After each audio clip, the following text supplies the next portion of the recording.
Belum keluarnya APK atau alat peraga kampanye resmi dari KPU membuat APK milik pasangan calon kian menjamur di sejumlah ruas jalan di Kota Makassar. Hampir seluruh sudut jalan di Kota Makassar kini dipenuhi APK milik masing-masing calon. Lambatnya alat peraga kampanye resmi dari KPU disebut karena membutuhkan biaya besar dan juga proses tender. KPU Makassar pun memastikan alat peraga kampanye akan segera diselesaikan. Untuk APK di Makassar memang saat ini belum kami bagikan karena jumlah yang harus dicetak itu cukup besar. Ada mekanisme regulasi keuangan yang harus dilewati, harus ada mekanisme pengadaan dalam hal ini. Prosesnya harus tender karena jumlahnya besar, ada 4 paslon dan jumlah yang kami fasilitasi juga cukup besar.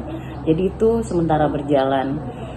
Kami usahakan secepatnya itu diselesaikan karena saat ini sudah masuk pada proses cetak.